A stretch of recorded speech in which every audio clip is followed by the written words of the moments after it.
Untuk para pejuang Siakwar, video ini kita buat khusus buat lo.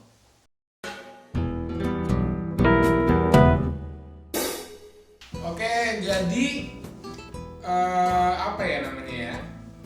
Program ini namanya podcast. Jadi ini kita akan ngobrol-ngobrol aja tentang sesuatu hal. Dan hal yang kita bahas ini adalah masalah per-UI-an. Karena di semester akhir ini, gue semester 8, gue ingin ngebahas permasalahan-permasalahan yang ada selama gue menjadi mahasiswa. Jadi khusus buat UI? Iya. Jadi kalau misalnya gue mau ngomong yang bukan UI nggak boleh? Untuk podcast kali ini tidak boleh. Oh, podcast kali ini nggak boleh? Tapi kalau misalnya mau podcast lain berikutnya boleh. Terserah kalian nanti, kalau kalian mau request juga terserah. Nanti yang cantik saya bahas. Oke.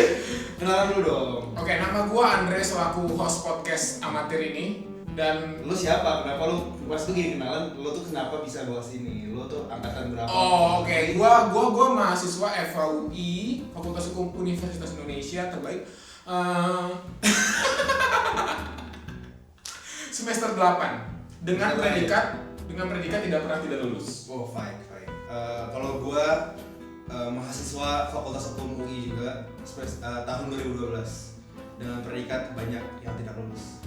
Tapi S1 di UI juga. S1. Oh, sekarang gua lagi S2 di UI juga. 2017. S1 di UI. Oke. Hukum juga. Jadi kita semua, gua sama Pascal punya pengalaman yang namanya Siakwar. Now, pertanyaan, the question is, what is the Siakwar it is? Ya. Siakwar dari pandangan lo apa kau? Jadi simpel, kalau yang belum tahu, jadi gue menjelaskan sedikit ya. Okay. Jadi Siakwar itu intinya kalau kita mau mulai semester, kita tuh harus milih kelas dan pelajaran. Nah, kelas dan pelajaran itu dipilih di sebuah bukan aplikasi, sebuah web namanya Siap NG. Siap NG yang gue nggak tahu apa. Nah, kenapa jadi war? Karena kalau zaman gue dulu pertama kali masuk deh, soal gue sekarang udah enggak. Zaman gue masuk dulu, dosennya tuh udah ketahuan siapa. Jadi kalau misalnya kelas A dosennya ini, kelas B dosennya ini. Nah, junior biasanya dulu nanya, wah dosen A tuh lebih bagus nilainya daripada dosen B. Makanya Siakwar itu dimulai pagi-pagian, kita harus mantengin Siakwar, siap. Biar pas siapnya kebuka, kita langsung pilih si dosen ini. Karena kapasitas kelasnya terbatas. Jadi misalnya kayak satu angkatan gue tuh 250 dibagi dua kelas, berarti 125, 125 nih dosen asik, 125 enggak. Jadi kayak makanya jadi war karena itu Berarti Siakwar ini penting. Gua ambil dari obrolan lo adalah intinya dosen menentukan nilai lo ke depan nih. Makanya lo harus war untuk dapat dosen yang lo inginkan. Nah, ini gue menemukan banyak pandangan. Gue tidak menyangkal sama yang lo bilang. Tapi sebenarnya Siakwar itu banyak hal. Yang paling baru gue dapetin adalah karena kelasnya beda, bisa Siakwar itu juga war antar peer.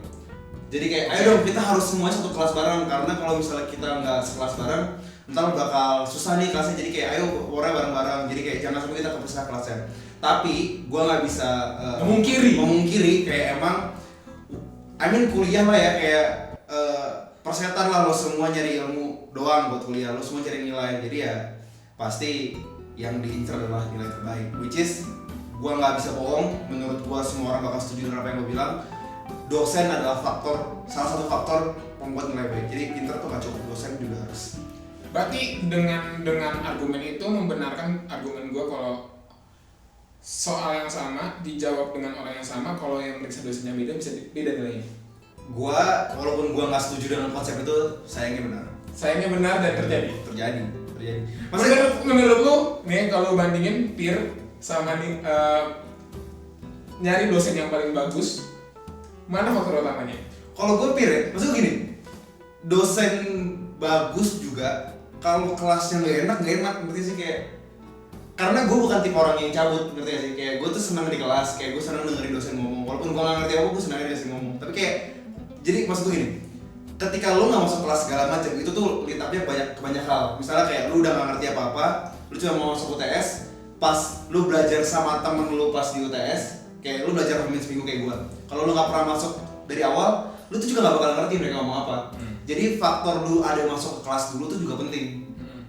Nah, kalau menurut gue sih mendingan gue rame-rame sama temen-temen gue walaupun dosennya gak enak daripada dosennya enak tapi gue gak punya temen, jadi gue gak nyaman di kelas, kayak malas masuk, malas segala macam. Tapi kalau gue sekarang, gue rumah di Depok, kuliah di Salemba, jadi kayak faktor untuk cabut kelas itu tinggi sekali. Kalau lu gimana? Kalau gue sih dari teman-teman gue yang curhat, bukan gue kan orangnya yang penting belajar, gue membaca buku, masuk kelas dan lain-lain. Ini teman-teman gue aja referensinya. Kosong. Gitu ya. Kalau teman-teman gue dua sih faktor pembedanya. Oke. Satu, menghindari dosen-dosen yang sulit ngasih nilai. Oke. Dua, mencari dosen yang auto A. Oh itu juga betul. Oh kalau misalnya beda ya, tadi lu kan ngomong dosen enak atau pir enak. Kalau misalnya pir enak atau dosen auto A ya auto A lah. Kalau auto A beda kan, misalnya kayak gue tuh punya dosen yang dua-duanya nilainya nggak enak. Maksud gue dua-duanya nilainya objektif lah. Cuman satu ngajarnya enak, satu ngajarnya nggak enak. Jadi kayak ya, at least kalau misalnya gue amit-amit dapat sama yang ngajarnya nggak enak, gue dapet sama temen gue gitu. Oke, jadi pada intinya kalau berarti kita sepakat dong, faktor utamanya Itu dosen. mencari dosen terbaik untuk nilai kita sendiri. Sepakat. Karena walaupun kita belajar, menurut gue ya, belajar mengerti. Misalkan lu B deh, gua B lu A, walaupun gua lebih ngerti bisa aja kan gua B lu A kan. Tapi orang tua kita tidak mau mengerti. Tidak peduli. Jadi kadang-kadang itu menentukan. Karena implikasinya tuh dari nilai ke uang jajan. Betul. Uang jajan ke tidak bisa bikin konten. Betul. Jadi tolong di-subscribe. Dan transfer 2 miliar. Dan transfer 2 miliar. Next.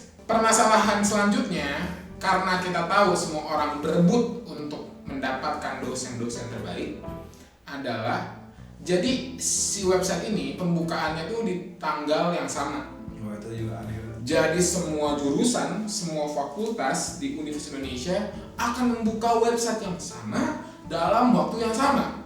Dan hal yang pasti terjadi adalah sistemnya down. Dan down selama kurang lebih 1 menit, ditambah 30 menit, ditambah sejam, sampai besoknya. Jadi kayak udahlah, peduli setan lah, udahlah gimana kelas gue. Karena website ini bukan menunggu tidak down, menunggu Anda lengah. Jadi kalau teman-teman gue ada yang begadang, ada yang harus ke kampus, harus ada yang ke tempat kopi untuk cari internet cepat. Karena kalian terlalu siap menurut gue. Website itu mencari kelengahan melalui kamera-kamera gadget kalian itu ada spy-nya kayak ini orang masih ngeliatin laptop gitu kan. Tidak akan diberikan kesempatan. They smell fear. Jadi itu yang menjadi kendala, dan waktu zaman gua sih masih kayak 4 jam terlambatnya, 5 jam terlambatnya. Tapi untuk semester ini seharian sampai tanggal 21 malah. Jadi harusnya tuh kemarin. Iya. Kemarin tuh tanggal 18 ya. 18. Hari ini 19. Siang-siang baru ada pengumuman kalau misalkan bakal diadainya tanggal 21, padahal diumuminnya harusnya kemarin. Jadi kan itu membuang-buang waktu mahasiswa. Hal-hal yang bisa waktu-waktu yang bisa digunakan untuk bermalas-malas jadi habis. Betul. Oke, gua mau nanya ke pertanyaan yang lebih hebat. Apa? Menurut lo kenapa fenomena terjadi? Kenapa? Gini. Oke, gua bakal banyak orang yang bilang gue sok-sokan itu segala macam, tapi setelah gue masuk UI, gue merasa UI itu biasa aja. Kenapa gue bilang biasa aja? Kayak di SMA ada yang pinter banget, ada yang bego banget juga ada dosen yang bagus banget ada. Tapi lu pernah kan di SMA lu yang lu nanya sama diri lu sendiri, ini kenapa orang bisa jadi dosen? Di UI gue bisa bilang ada, cuman yang membedakan adalah kuantitasnya. Kayak di SMA gue yang pintar 10 orang, nah kalau di UI itu yang pintar emang lebih banyak gitu. Presentasinya lebih gede, tapi sisanya itu ada semua. Tapi menurut gue pribadi, sebagai sebuah kampus yang bilang dia ini satu-satunya kampus yang membuat nama negara menjadi nama institusinya dia, ngerti sih? Betul, universitas. Harus itu nggak ada celah. Maksud gue gini, dengan fakta kita mencari dosen itu menunjukkan bahwa sistem pendidikan itu nggak bagus-bagus amat, sampai kita tuh masih harus nyari dosen. Maksud gue gini, kalau misalnya dosennya bagus, objektif segala macam, siapapun dosennya, siapapun temennya nggak ada masalah.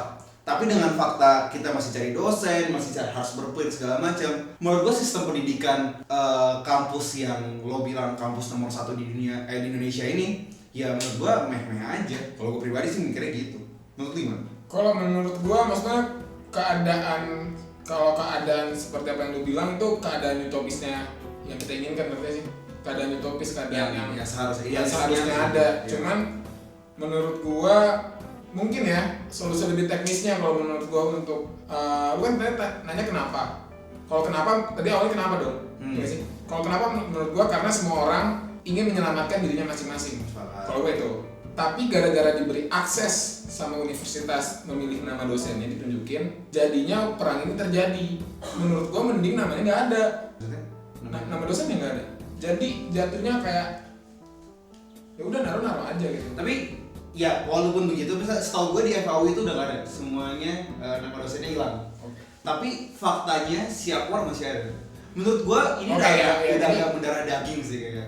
Jadi oke, perkembangan zamannya ya zaman gua di awal-awal di 4 semester pertama nama dosen udah masih ada. Gue juga cuman gitu. sekitar 5 semester 6 dan lain berapa nama dosen agak hilang.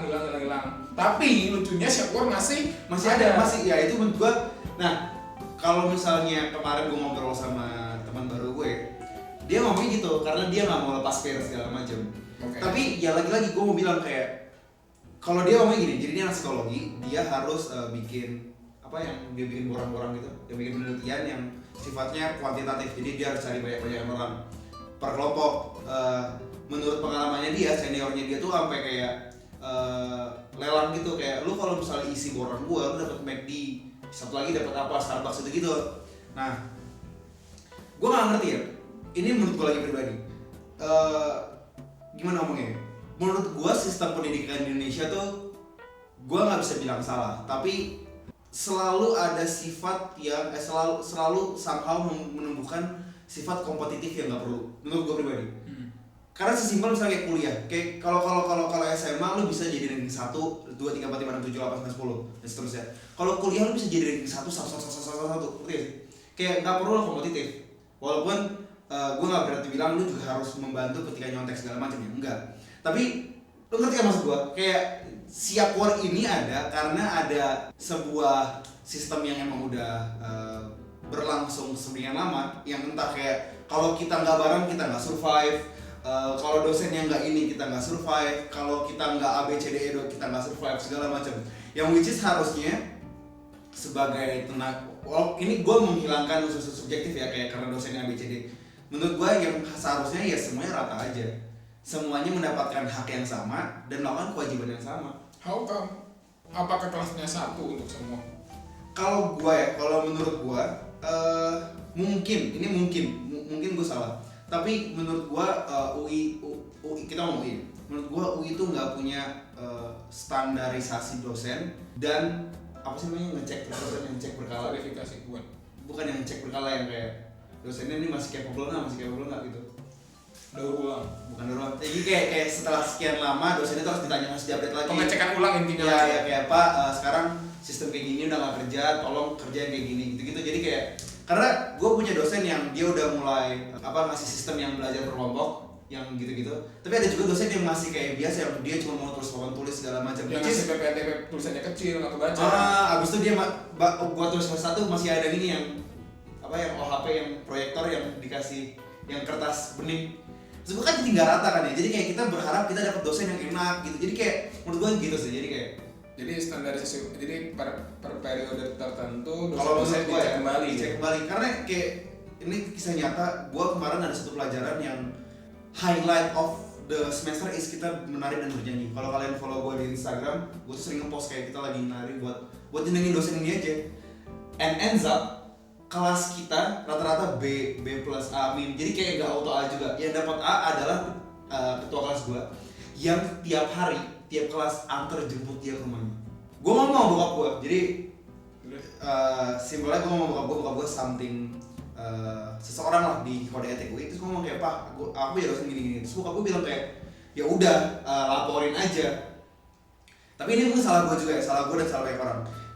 Gue tuh nggak mau jadi perkara, karena ketika gue akan jadi perkara, ini dosen-dosen yang lain yang tidak ada perkara sama gue mungkin malah jadi defensif sama gue, kayak ini anak cibrek nih. Jadi kayak udahlah mendingan gue. Sayangnya gue juga bukan orang yang kayak gue tahu yang baik dan gue berjuang demi yang baik, enggak juga. Jadi kayak jadi kayak ya akhirnya gue ikut harus aja sama dengan Siak Enji, karena semua orang tahu Siak Enji omong kosong, Siakwar omong kosong. Tapi karena semua orang tetap melakukan orang, jadi ikut-ikutan aja. Jadi menurut gue, kalau misalnya gue bisa melihat kesalahannya ada di sistem yang belum terbentuk dari awal, kayak apa yang terjadi. Karena kan pasti lu tahu lah dosennya kayak pelajaran ini kayak gimana. Oh pelajaran ini kayak susah gini. Wah gua harus sama peer gua nih. Wah kita harus siap Por. Ini dosennya gimana? Iya tahun lalu sih dosennya dia oke, tapi dia cuma ada di kelas yang ini. Jadi kan kayak lagi-lagi kayak kita tuh nggak, gue sih belum pernah ada pelajaran yang kan satu matkul biasanya kan ada beberapa dosen ya. Yang dosen itu rata gitu, bagus semua atau ya bagus semua. Pasti ada yang jomplang. Seenggaknya untuk mencapai agak kesamaan apa ya? Kesamaan kualitas kelas itu harusnya ada standarisasi dosen ulang gitu ya per periode tertentu. Kalau gua gitu dan masuk setahu gua mungkin gua salah. Mungkin kalau ada dosen UI gua minta maaf kalau gua salah, tapi setahu gua kalau jadi dosen UI itu setahu gua pertama nggak ada tes, tapi lo harus mulai jadi asdos gitu. Jadi kayak emang tingkatan. Mungkin ada penyeleksiannya. Tapi menurut gua kalau udah setahu gue lagi ya, kalau S1 UI itu harus dosen UI, harus lulusan UI kalau mau jadi dosen UI S1. Setahu gue. Which is gue percaya kalau udah dosen yang ngajar UI udah becus, pasti. Tapi kan orang kan ada yang nggak berkembang, ada yang menurun. Nah yang itu kayak emang bukan disingkirin ya, tapi kayak dia emang harus regen, dia mau nggak mau kayak dibuang lah ininya. Kayak walaupun dia tapi saya mau ngajar, iya bu, tapi lu menghancurkan masa depan kita kayak karena lu mau dengan ego. Tidak menghancurkan, enggak. Bahasa politiknya tidak membuat jalan menjadi lebih kencang. Itu dari gue. Kalau dari gue sih sebenarnya gini, karena kan ini baru masa transisi ya, dari ada nama dosen jadi nggak ada. 3 tahun. Nah, tapi gini, karena kenapa gue masih bertransisi? Karena gue masih bisa melihat efeknya dari teman-teman gue. Misalkan gini, ada dosen yang auto A ngajarnya selalu di kelas, sebutkan nama kelasnya kelas pelangi. Sayangnya di Siap masih ada kelasnya di mana nggak ada di kelas pelangi. Dosen itu selalu ngajar di kelas, kan ada kodenya kelas A, kelas B. Dosen itu selalu di kelas A. Jadi di worry-nya yang kelas A, bukan nama dosennya kan? Berharap kalau si A ini adalah nama dosennya. Terus pasal lagi yang mungkin lu nggak sadar, siapapun dosennya nih, misalnya kayak dosen A diajar sama dosen A, misalnya kayak kelas A diajar dosen AB, kelas B diajar sama dosen AB, tapi yang meriksa jawaban itu dosennya beda. Ngerti gak sih? Jadi nama dosen itu tetap sama nih, A B C D E, tetap 5-5-nya, tapi penanggung jawab kelas dosen A si A, penanggung jawab dosen B si B. Nah biasanya A itu cuman si A aja yang meriksa dan ngasih nilai, which is subjektif lagi. Paling bener adalah misalnya kayak 5 dosen, kalau menurut gue ya, paling bener 5 dosen, 5 soal, 1 soal yang meriksa dia semua, sehingga jawabannya itu sama persis. Jadi kayak soal nomor 1, dosen A semua yang jawab, yang meriksa. Soal emang lebih ribet sih, cuman ya kalau lu mau adil kayak gitu, daripada dosen A meriksa 5 soal, dosen B meriksa nomor 5 soal, belum tentu A dan B ini punya pemahaman yang sama. Apalagi kualitasnya sama soalnya. Kalau soal kan masih sama kan, cuman kayak kualitas apa namanya, dosennya beda-beda lah. Kayak lo sama-sama ada dosen yang tulisannya bahkan jelek langsung dikurangin. Ada yang tulisnya panjang udah dapat nilai ya gitu-gitu lah maksud gue kayak. Jadi ya emang nggak adil sih, tapi ya adilnya hidup nggak adil buat semua orang jadi. Jadi lupa nama dosen. Berarti intinya menurut gue dosennya kalaupun mau 5, perkumpulan dosen ini membuat soal, 1 pegang soal nomor 1, 2, 3, 4, 5 terus. Dan dikerjain, habis itu semua dosen ini misalnya nomor 1 doang, ini nomor 2 doang, nomor 3 doang, 4 doang, 5 doang gitu ya. Nilainya dikumpulin, kumulatif, lebih fair kalau menurut gua. Oke. Itu tentang masalah berarti isi apa ya? Material dari si Siap NG-nya. Maksudnya kenapa sih Siap Wario ini bisa terjadi? Dari kitanya, dari dosennya ada faktor-faktor yang menentukan gitu kan. Next, dari segi sistem Siap Wario ini yang selalu down, apakah menurut lo tepat kalau misalkan semua jurusan, fakultas di waktu yang sama? Karena menurut gua ya satu angkatan kita aja hukum ada 400 kali 4 angkatan, 2000 kali. Gua nggak tahu ya, SPP internasional kan sekitar 30 juta ke atas gitu. Harusnya kan ada teknologi yang lebih canggih gitu untuk mengakomodir kita semua. Cuman kalau emang dananya kurang gitu, Menurut gue ya udah jangan satu jurusan semua jurusan dalam satu waktu. Jawaban gue 2 kalau gue. 1 mungkin Fasilkom UI kurang keren. Dia nggak bisa solve kayak gini. Fasilkom intinya positifnya politiknya semangat ya. Belajar lebih banyak lagi. Untuk memajukan siapa yang lebih baik. Halo. Yang kedua menurut gue sebetulnya permasalahannya bukan kapan bukanya sih. Maksud gue balik yang tadi. Mau kapan juga bukannya kalau emang mentalnya kita siap belajar, siap menerima nilai yang imbang mah. Maksud gue kalau lo mau war tuh hal yang penting kayak war undang-undang gitu, kayak lo liatin semua undang-undang nih, UU terorisme udah tantangan belum, UU perempuan udah tantangan belum, nah itu lo war sepakat. Siap kan. Tapi kalau tentang teknis itu gue gak punya sesi karena gue gak ngerti kan, gue gak terlalu ngerti. Cuman menurut gue gak ada bedanya sih, kayak 1 hari, 2 hari, 3 hari. Kayak kalau gue jadi admin yang UI juga gue gak mau ribet. Kalau gue ya kayak, karena lagi-lagi menurut gue ini gak substansial. Kayak harusnya mau siapapun dosennya, lu punya hak dan kewajiban yang sama. Tuh gue tahu. Jadi tidak usah ada pembagian kelas oleh mahasiswa. Langsung aja dibagi. Jadi pilihlah mata kuliahnya saja, biarkan Tuhan yang menentukan. Betul. Iya sih. Betul. Kayak ya udah gitu. Lu milihnya mata kuliah A, misalkan ada 3 kelas, nanti diacak. Banyak-banyak berdoa, bersyukur. Apalagi S1 ya, kalau gue S2 ada yang ini Dre, ada yang beda kelas, itu satu salin itu repo. Jadi berpengaruh parah. Berpengaruh parah, kayak terutama yang kerja kan, kayak kerja mendingan dia mesti disalin lah karena dekat sama kantor segala macam. Tapi S2, kalau S1 iya.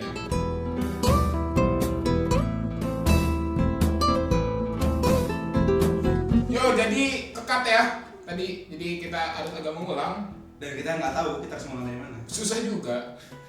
Ya karena kurang lama. Oke, langsung aja ke kesimpulan. Kesimpulan dari lu gimana Kak? Lupa kan gue. Tadi jadi kesimpulan dari gue intinya buat para junior, gue secara senior bilang sebetulnya lo nggak perlu siap war, tapi kalau lo mau siap war lah, karena kalau menurut gue pribadi siap war tuh menjadi satu hal yang bakal lo kenang kayak 10 tahun lagi. Lu ingat dulu kita siap war, jadi kayak kalau kalian mau siap war, tapi dari gue pribadi percayalah. Kalau kalian emang pinter, kalau kalian emang capable buat lulus segala macem ya bukannya nggak harus bersiapor, tapi kayak lebih percaya diri aja. Maksud gue kayak faktor-faktor X itu bisa dihilangkan kalau kalian emang bagus. Kalau itu dari gue sih. Kalau gue kesimpulannya ada sedikit beberapa poin ya. Jadi untuk dosen-dosen A menurut gue ya automatik A itu berjuangkan sampai titik darah penghabisan melalui beberapa pendekatan boleh, kayak misalkan dulu dia ngajarnya kelasnya di mana tempatnya ya, dulu dia kelasnya kategorinya A atau B ya, dulu dia zodiaknya apa, pokoknya pendekatan apapun yang penting lu dapet dosen auto A gitu maksud gua, karena itu penting banget buat kehidupan bangsa dan bernegara gitu ya. Satu lagi, kalau lu jadi ada beberapa matkul yang dibuka di tahun-tahun tertentu dan kelasnya dikit, menurut gua sebagai dosen perbanyak. Yang gimana tuh? Yang pasti A. Oh iya, itu mah. Yang bukan wajib pasti A, perbanyak. Semua mata kuliah yang seperti itu dan dosen seperti itu saya dukung. saya dukung. Nah, terus tapi gini, gue mempunyai pengalaman ada satu mata kuliah yang dosennya memang membingungkan. Kenapa? Karena misalnya gini, kita dalam satu kelompok, UTS kelas kita sama, karena kita ngerjain per kelompok, dan kita punya satu lembar jawaban yang dikumpulin bersama-sama. Sama, dan satu lembar jawaban atas nama semua, atas nama kelompok. Gue juga pernah. Dan gue lulus, temen gue nggak lulus. Itu kan aneh ya, berarti ada sesuatu hal. Menurut gue ada sesuatu hal, entah apa, atau temen gue emang yang kurang, apa zodiaknya kurang cocok ya. Mungkin ya. Nah, tau gak kalau dosen itu gosipnya kalau lagi habis ujian, kertas ujiannya ditaruh itu yang paling jauh nggak lulus. Itu aneh banget. berarti yang gue selalu dekat tadi. Iya. Jadi kayak di kelas ujiannya, terus jatuh lah yang paling jauh nggak lulus. Itu sih. Sama kalau untuk sistemnya audit itu kan kedengeran suara spray keteknya.